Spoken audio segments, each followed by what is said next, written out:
बात तो कर लो। अरे माँ पापा कभी मना नहीं करेंगे। अमर की बात सुन रश्मि खुश हो जाती है।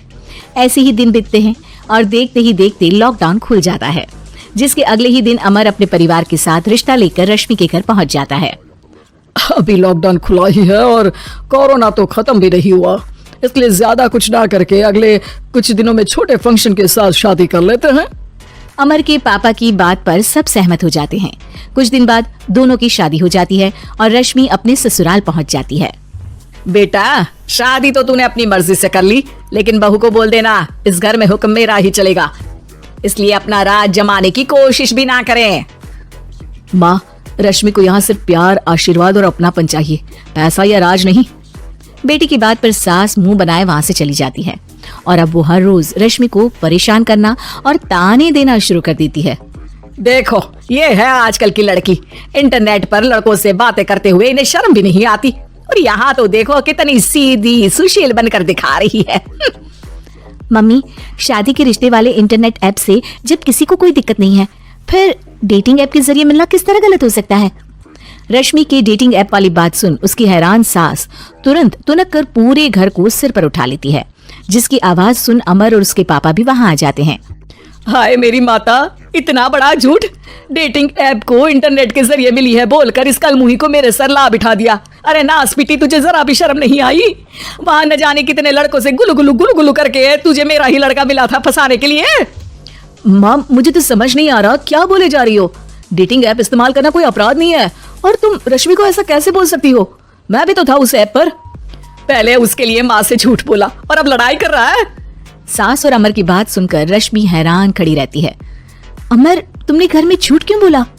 ये सब देख रही हो ना, इसी की वजह से झूठ बोलना पड़ा। एक तरफ अमर और रश्मि की ये बात चल रही होती है, वहीं दूसरी तरफ सास का नॉन स्टॉप क्लेश सबको परेशान कर देता है। सब एकदम चुप, जो हुआ सो हुआ, अब मुझे कुछ ना सुनाई दे। पति की बात सुन सास चुप होकर वहां से चली जाती है, लेकिन अब वो रश्मि के सिर दुनिया भर के सारे काम डालकर उसका जीना पहले से भी ज्यादा मुश्किल कर देती है। मम्मी, मैं आपका गुस्सा समझ सकती हूँ, आपको जो करना है कर लीजिए, मैं कभी कुछ नहीं बोलूंगी। उम्मीद है किसी दिन तो आपका गुस्सा शांत होगा और नफरत प्यार में बदलेगी। रश्मि की अच्छाई को उसका नाटक समझकर सास गुस्से के 7वें आसमान पर चढ़ जाती है और उसी शाम रश्मि को नीचा दिखाने के लिए अपनी सहेलियों को घर बुलाकर उसकी बुराइयां करने लगती है। अरे कौशल्या, क्या बताऊं, आजकल के बच्चे ना बहुत एडवांस हो गए हैं।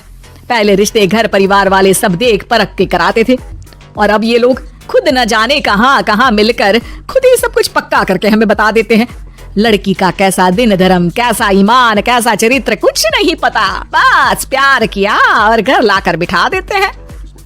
अरे ऐसा क्यों बोलती हो? आजकल बच्चे अपने आप में बहुत समझदार हो गए हैं, और फिर पूरी जिंदगी तो उन दोनों को ही साथ निभानी है। अपनी पसंद से शादी कर भी ले तो क्या दिक्कत, तू ही देख ले, पहले इतना अच्छा बेटा और अब सोने पर सुहागे जैसी सर्वगुण संपन्न बहू। और पता है, अभी कुछ दिन पहले मेरी बेटी ने मुझे डेटिंग ऐप के बारे में बताया, जहाँ लड़का लड़की अपनी पसंद से अपने आप एक दूसरे को चुन लेते हैं, और फिर अगर सब सही रहता है तो बात आगे भी बढ़ जाती है। अरे इसमें इतना खुश होकर क्या बता रही हो? ये तो गलत है। न जाने कौन क्या है, कितना झूठ कितना सच है।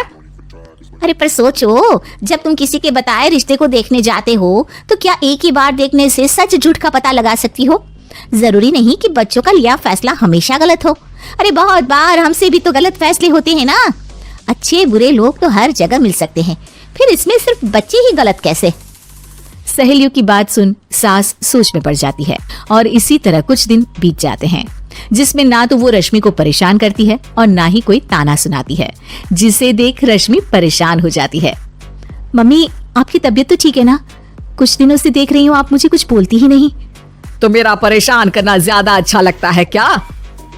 नहीं, आपकी शांति उससे ज्यादा परेशान कर रही है।